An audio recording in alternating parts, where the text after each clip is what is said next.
GeM TV நேயர்களுக்கு அன்பு வணக்கங்களை கூறிக்கொண்டு வழக்கம் போல் வேதம் புகழும் விநாயகப் பெருமானை வணங்கி இன்றைய 12 ராசிகளுக்கான பலன்கள். இன்று 9/7/2025 ஆனி மாதம் 25ஆம் நாள் விஸ்வாவசு வருடம். இன்றைய சூரிய உதயம் காலை 5:48 சூரிய அஸ்தமனம் மாலை 6:40 இன்றைய ஆதிக்க கிரகம் புத பகவான். இன்று நாம் வழிபட வேண்டிய தெய்வம் பெருமாள் வழிபாடு செய்ய வேண்டும். இன்றைய நல்ல நேரம் காலை 9:15 முதல் காலை 10:15 வரை, மாலை 4:45 முதல் மாலை 5:45 வரை. ராகு காலம் மதியம் 12 முதல் 1:30 வரை, யமகண்டம் காலை 7:30 முதல் காலை 9 வரை, குளிகை நேரம் 10:30 முதல் மதியம் 12 வரை. இன்றைய சுபகோரை புதன் ஹோரை காலை 6 முதல் 7 வரை. இந்த நேரத்திலே என்ன செய்யலாம்? கலை மற்றும் கல்வி எழுத்து தொடர்பான வேலைகளை தொடங்குவதற்கு சிறப்பான நேரம் இந்த நேரம்.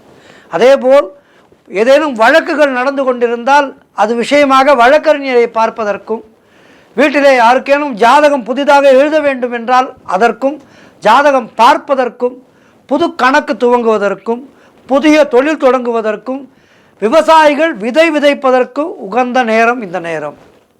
அதேபோல் கவனமாக இருக்க வேண்டிய ஹோரை செவ்வாய் ஹோரை காலை 10 முதல் 11 வரை. இந்த நேரத்திலே மிக மிக கவனமாக இருக்க வேண்டும். இன்றைய நட்சத்திரம் இன்று அதிகாலை 4:35 வரை கேட்டை, அதன் பின்பு மூலம். இன்றைய திதி இன்று அதிகாலை 1:32 வரை திரையோதசி, அதன் பின்பு சதுர்தசி வருகின்றது. இன்றைய சந்திராட்டம நட்சத்திரம் இன்று அதிகாலை 4:35 வரை பரணி நட்சத்திரத்துக்கு சந்திராட்டமும், அதன் பின்பு கிருத்திகை நட்சத்திரத்துக்கு சந்திராட்டமும் துவங்குகின்றது. அடுத்து நாம் காண இருப்பது 12 ராசிகளுக்கான பலன்களை. மேஷ ராசி அன்பர்களே, இன்று சந்திரன் உங்கள் ராசிக்கு 9ஆம் இடத்திலே இருக்கின்றார். உங்களுடைய ராசி அதிபதி செவ்வாய் ராசிக்கு 5ஆம் இடத்திலே இருக்கின்றார். ஆகவே இன்றைய நாளிலே வீடு வண்டி வாகன மாற்றம் ஏற்படும். உடல் ஆரோக்கியம் சிறப்பாக இருக்கும். செய்தொழிலிலே நல்ல லாபம் ஏற்படும். அலுவலகத்திலே புதிய வாய்ப்புகள் வெற்றியை தரும். நீங்கள் நினைத்தது அனைத்தும் நல்லபடியாக நடக்கக்கூடிய நல்ல நாள். கடன் பிரச்சனைகள் எல்லாம் தீரும். குழந்தை பாக்கியத்திற்காக காத்திருக்கின்ற தம்பதிகளுக்கு சந்தான பிராப்தி உண்டாகும். தொழில் தொடங்கும் முயற்சிகளிலெல்லாம் பெரும் வெற்றி கிடைக்கும். காரிய தடைகளெல்லாம் விலகுகின்ற நல்ல நாள். உத்தியோக உயர்வு, பதவி உயர்வு, இடமாற்றம் போன்றவை கிடைக்கும். எதிர்பார்த்த பணம் கைக்கு வரும். திருமணம் போன்ற சுபகாரிய பேச்சுவார்த்தைகள் இனிதே முடியும். நண்பர்கள் உறவினர்கள் மூலம் நல்ல ஆதாயம் உண்டாகும். சிறப்பான நாள். பெருமாள் வழிபாடு செய்யுங்கள். வாழ்த்துக்கள். ரிஷபராசி அன்பர்களே, இன்று சந்திரன் உங்கள் ராசிக்கு 8ஆம் இடத்திலே இருக்கின்றார். உங்களுடைய ராசி அதிபதி சுக்கிரன் ராசியிலேயே இருக்கின்றார். இன்று நாள் முழுவதும் உங்களுக்கு சந்திராட்டமும், மௌனத்தை கடைபிடியுங்கள். மனக்குழப்பமும் பதற்றமும் இருக்கக்கூடிய நாள். யாருக்கும் கடன் கொடுக்காதீர்கள், நீங்களும் கடன் வாங்காதீர்கள். தேவையில்லாத பயத்தை தவிர்த்து கொள்ளுங்கள். வேலை மாற்றம் ஒரு சிலருக்கு ஏற்படும். உடல் ஆரோக்கியத்திலே மிகுந்த கவனம் தேவை. வண்டி ஓட்டும் போது மிக கவனமாக இருக்க வேண்டும். குலதெய்வ வழிபாடு மன அமைதியை தரும். புதிதாக கடன் வாங்காதீர்கள், கடன் கொடுக்காதீர்கள். கணவன் மனைவிக்குள் சண்டை சச்சரவுகள் ஏற்படுகின்ற நாள். கவனமாக இருங்கள். மொத்தத்தில் கோபத்தை முற்றிலுமாக தவிர்த்து மௌனத்தை கடைபிடிக்க வேண்டிய நாள். பெருமாள் வழிபாடு செய்யுங்கள். எதிலும் எச்சரிக்கையாக இருக்க வேண்டிய நாள். வாழ்த்துக்கள். மிதுன ராசி அன்பர்களே, இன்று சந்திரன் உங்கள் ராசிக்கு 7ஆம் இடத்திலே இருக்கின்றார். உங்களுடைய ராசி அதிபதி புதன் ராசிக்கு 2ஆம் இடத்திலே இருக்கின்றார். ஆகவே இன்றைய நாளிலே எதிலும் வெற்றி உண்டாகும். எடுக்கின்ற காரியங்களிலே வெற்றி கிடைக்கும். கணவன் மனைவிக்குள் இருந்து வந்த பிரச்சனைகள் எல்லாம் தீரும். மனம் சந்தோஷமாக இருக்கும். கூட்டு தொழிலிலே நல்ல லாபங்கள் வரக்கூடிய நாள். நினைத்த காரியம் அனைத்தும் நல்லபடியாக நடக்கக்கூடிய நல்ல நாள். புதிய வேலை தேடி கொண்டிருப்பவர்களுக்கு வேலை கிடைக்கும். அதேபோல் சொந்த தொழில் செய்பவர்களுக்கு அதிலே நல்ல லாபம் கிடைக்கும். சுப காரியங்கள் நடக்கக்கூடிய நல்ல நாள். வீடு வண்டி வாகன யோகம் உண்டாகும். செய்கின்ற செயலிலே பெயரும் புகழும் கிடைக்கின்ற அற்புதமான நாள். புதிய தொழில் தொடங்கும் முயற்சிகள் எல்லாம் வெற்றி கிடைக்கும். சிறப்பான நாள். பெருமாள் வழிபாடு செய்யுங்கள். வாழ்த்துக்கள். கடகராசி அன்பர்களே, இன்று சந்திரன் உங்கள் ராசிக்கு 6ஆம் இடத்திலே இருக்கின்றார். ஆகவே இன்றைய நாளிலே உங்களுக்கு காரிய தடைகள் ஏற்படும்.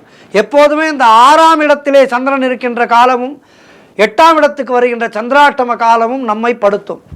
ஆகவே இந்த நாட்களிலே மிக கவனமாக இருக்க வேண்டும். 6, 8 இந்த 2 நாட்களிலே கவனமாக இருக்க வேண்டும். ஆகவே இன்றைய நாளிலே நீங்கள் கவனமாக இருக்க வேண்டிய நாள், எச்சரிக்கையாக இருக்க வேண்டும். குடும்பத்திலே கணவன் மனைவிக்குள் சண்டை சச்சரவுகள் ஏற்பட்டு விலகும். நண்பர்கள் உறவினர்கள் மூலம் அனுகூலம் உண்டாகும். திருமணம் போன்ற சுபகாரிய பேச்சுவார்த்தைகள் தாமதமாகும்.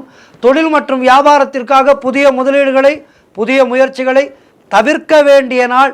ஆகவே இன்றைய நாளிலே மௌனமாக இருங்கள், கோபத்தை குறைத்துக் கொள்ளுங்கள், பெருமாள் வழிபாடு செய்யுங்கள். வாழ்த்துக்கள். சிம்ம ராசி அன்பர்களே, இன்று சந்திரன் உங்கள் ராசிக்கு 5ஆம் இடத்திலே இருக்கின்றார். உங்களுடைய ராசி அதிபதி சூரியன் ராசிக்கு 11ஆம் இடத்திலே இருக்கின்றார். ஆகவே இன்றைய நாளிலே தொழில் மற்றும் வியாபாரத்திலே நல்ல லாபம் ஏற்படும். நண்பர்கள் மூலம் அனுகூலம் உண்டாகும். சுப காரியங்கள் நடக்கக்கூடிய அற்புதமான நாள். புதிதாக வேலை தேடிக்கொண்டிருப்பவர்களுக்கு நல்ல வேலை கிடைக்கும். கடன் பிரச்சனைகள் எல்லாம் முடிவுக்கு வரும். பதவி உயர்வோடு வேலை மாற்றம் ஏற்படும். உங்களுக்கான பழைய பாக்கிகள் வசூலாகும். உழைப்புக்கு ஏற்ற ஊதியம் கிடைக்கின்ற நாள். திருமண பேச்சுவார்த்தைகள் சுபமாக முடியும். பண வரவு அதிகரிக்கும், மகிழ்ச்சி அதிகரிக்கும். சுப விரயங்கள் ஏற்படக்கூடிய நாள், சிறப்பான நாள் இது. இன்றைய நாளிலே பெருமாள் வழிபாடு செய்யுங்கள். வாழ்த்துக்கள். கன்னியா ராசி அன்பர்களே, இன்று சந்திரன் உங்கள் ராசிக்கு 4ஆம் இடத்திலே இருக்கின்றார். உங்களுடைய ராசி அதிபதி புதன் ராசிக்கு 11ஆம் இடத்திலே இருக்கின்றார். ஆகவே சொந்த வீடு வாங்கும் யோகம் உண்டாகும். உத்தியோகத்திலே இருப்பவர்களுக்கு சம்பள உயர்வு, பதவி உயர்வு, இடமாற்றம் போன்றவை கிடைக்கும். திருமண பேச்சுவார்த்தைகள் சுபமாக முடிகின்ற நாள். மொத்தத்தில் உங்களுடைய முயற்சிகள் எல்லாம் பெரும் வெற்றி பெறுகின்ற நல்ல நாள். பண வரவு அதிகரிக்கும். குழந்தை பாக்கியத்திற்காக காத்திருக்கின்ற தம்பதிகளுக்கு சந்தான பிராப்தி உண்டாகும். தாய்வழி உறவுகளின் மூலம் ஆதாயம் உண்டாகும். செய்கின்ற தொழிலிலே நல்ல வளர்ச்சி உண்டாகும். கணவன் மனைவியிடையே நல்ல ஒற்றுமை ஏற்படும். அவரவர்களுடைய வயதுக்கேற்ப நல்லவைகள் நடக்கின்ற அற்புதமான நாள். குலதெய்வ வழிபாடு அனுகூலத்தை தரும் சிறப்பான நாள். இன்றைய நாளிலே பெருமாள் வழிபாடு செய்து மேலும் நற்பலன்களை பெறுங்கள். வாழ்த்துக்கள். துலாம் ராசி அன்பர்களே, இன்று சந்திரன் உங்கள் ராசிக்கு 3ஆம் இடத்திலே இருக்கின்றார். உங்களுடைய ராசி அதிபதி சுக்கிரன் ராசிக்கு 8ஆம் இடத்திலே இருக்கின்றார். ஆகவே இன்றைய நாளிலே உங்களுக்கு இளைய சகோதரர்கள் மூலம் ஆதாயம் உண்டாகும். குழந்தைகளுக்காக சுப செலவு செய்யக்கூடிய நாள். எடுக்கின்ற முயற்சிகளிலே பெரும் வெற்றி கிடைக்கும். அலுவலகத்திலே வேலை பார்ப்பவர்களுக்கு வேலை மாற்றம் ஏற்படும். பொருள் வரவும் தனலாபமும் அதிகரிக்கின்ற நாள். திடீர் அதிர்ஷ்டங்கள் சிலருக்கு தேடி வரும். கூட்டு தொழிலிலே நல்ல லாபங்கள் வரக்கூடிய நாள். வேலை இல்லாதவர்களுக்கு நல்ல வேலை கிடைக்கும். திருமணம் போன்ற சுபகாரிய பேச்சுவார்த்தைகள் இனிதே முடியும். தந்தை உறவு வழியிலே நல்ல அனுகூலம் உண்டாகும். நண்பர்கள் உறவினர்கள் மூலம் எதிர்பார்த்த உதவிகள் கிடைக்கும். உடல் ஆரோக்கியத்திலே நல்ல முன்னேற்றம் உண்டாகும். சிறப்பான நாள் இது. இன்றைய நாளிலே பெருமாள் வழிபாடு செய்து மேலும் நற்பலன்களை பெறுங்கள். வாழ்த்துக்கள்.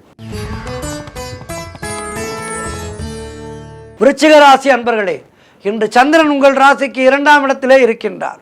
உங்களுடைய ராசி அதிபதி செவ்வாய் ராசிக்கு 10ஆம் இடத்திலே இருக்கின்றார். ஆகவே இன்றைய நாளிலே நீங்கள் எதிர்பார்த்த விஷயங்கள் எல்லாம் நல்லபடியாக நடக்கும். தொழில் மற்றும் வியாபாரத்திலே சிறப்பான முன்னேற்றம் உண்டாகும். திருமணம் போன்ற சுபகாரிய பேச்சுவார்த்தைகள் இனிதே முடியும். உறவினர்களோடு இருந்து வந்த மன வருத்தங்கள் எல்லாம் தீரும். பிள்ளைகளால் பெருமை ஏற்படும். வாழ்க்கை துணையால் மகிழ்ச்சி உண்டாகும்.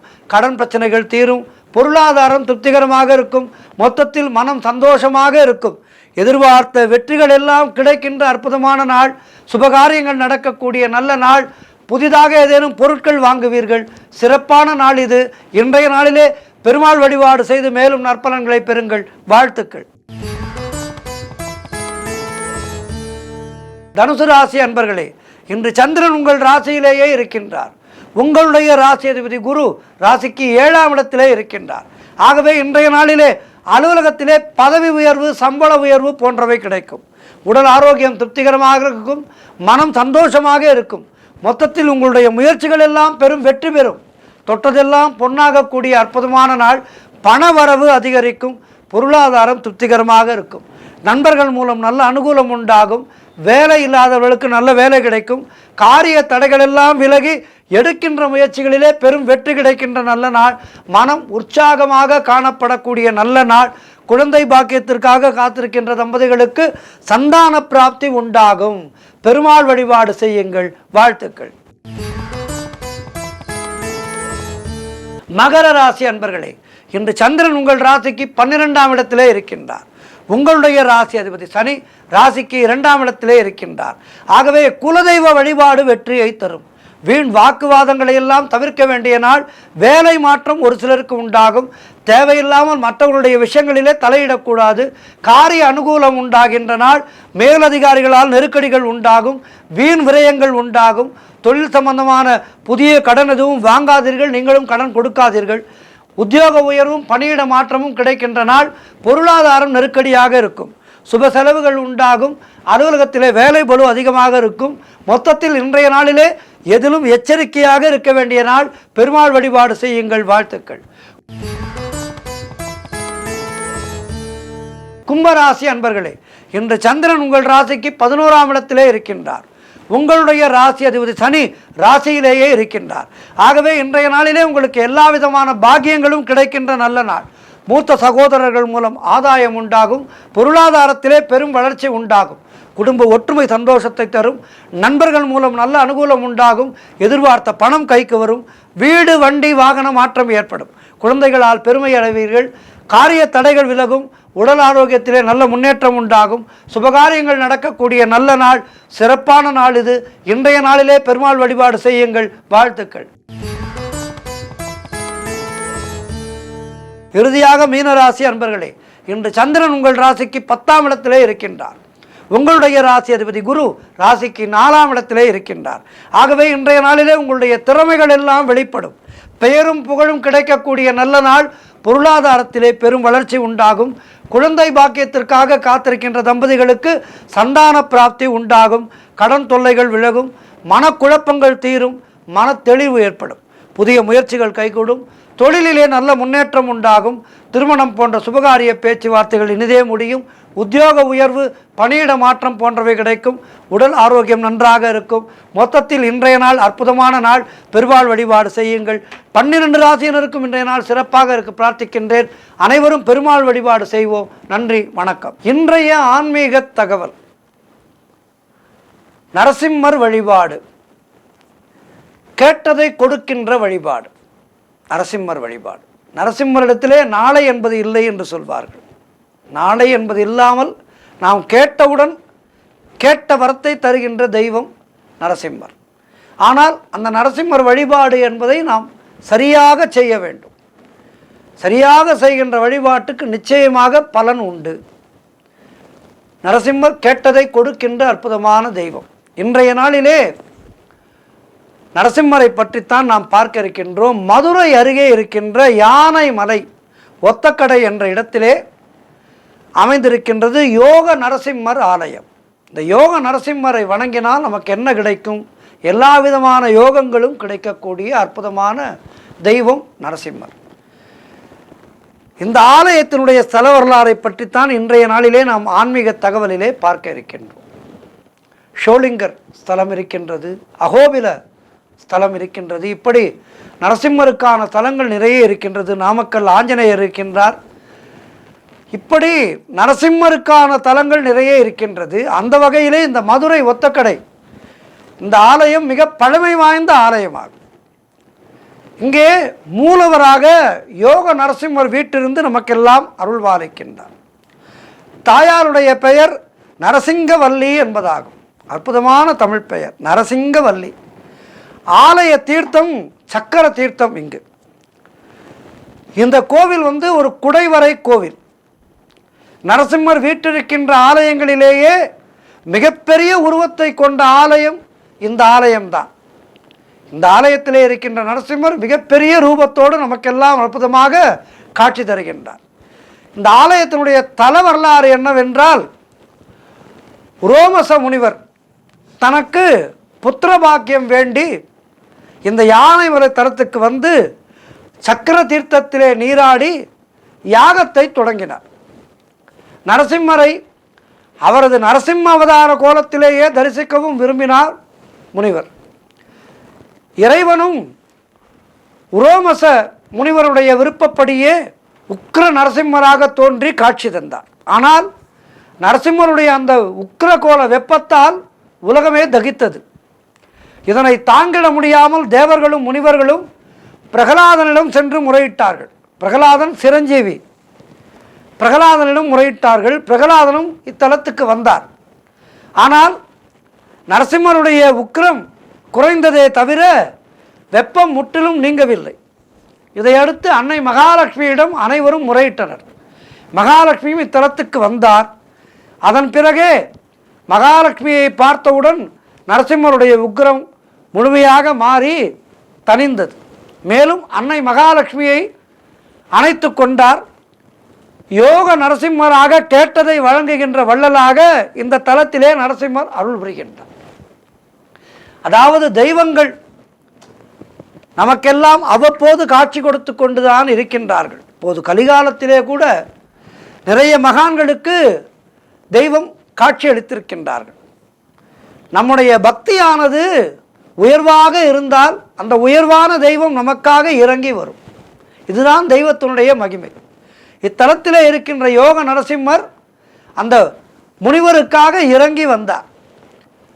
தன்னுடைய மார்பிலே மகாலட்சுமியை தாங்கியபடி மேற்கு திசை நோக்கி அழகாக அருள்வாளிக்கின்றார் யோக நரசிம்மர். இந்த ஆலயத்திலே கொடிமரம் கிடையாது. பொதுவாக கொடிமரம் என்பது கருவறைக்கு மேலுள்ள விமானத்தின் நீளம் அகல அளவை பொறுத்தே அமையும். ஆனால் இந்த தலத்திலே கருவறைக்கு மேல் யானை மலை மிகவும் உயர்ந்து காணப்படுவதாலே கொடிமரம் வைக்கப்படவில்லை. இந்த மலைக்கு மேலே தான் வைக்க வேண்டும்.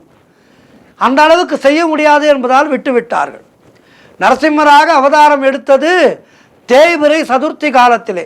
எனவே அந்த நேரத்திலே இந்த யோக நரசிம்மரை வழிபட்டால் நம்முடைய கல்வியானது சிறக்கும். உங்களுடைய இல்லத்திலே படித்து கொண்டிருக்கின்ற குழந்தைகளை இந்த வேளையிலே ஆலயத்துக்கு அழைத்து சென்று நரசிம்மரை வணங்க சொல்லுங்கள். அவர்களுடைய ஞானம் விருத்தியாகும், நல்ல ஞாபக சக்தி கிடைக்கும். அதேபோல் வியாபாரம் செய்பவர்கள் இந்த வேளையிலே சென்று வணங்கினால் வியாபாரத்திலே இருக்கின்ற தடைகள் எல்லாம் அகலும், நல்ல லாபம் கிடைக்கும். அதேபோல் நரசிங்கவல்லி தாயாரை வணங்கினால் திருமண தடை நீங்கும், கோபம் குறைந்து அமைதியான வழியிலே செல்ல வழி ஏற்படும்.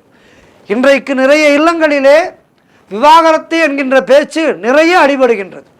திருமணமாகி 6 மாதத்துக்குள்ளாகவே விவாகரத்து வேண்டும் என்று சொல்கின்றார்கள். காரணம், சகிப்புத்தன்மை இல்லை.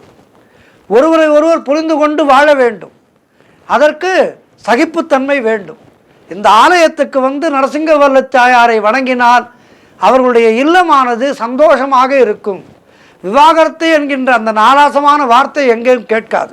ஆகவே தம்பதிகள் இந்த ஆலயத்துக்கு சென்று வணங்க வேண்டும். இந்த ஆலயத்தின் அருகிலே இருக்கின்ற தீர்த்தத்திலே மாசி மாத பௌர்ணமி தினத்திலே கஜேந்திர மோட்ச விழா மிகவும் சிறப்பாக நடக்கப்படுகின்றது.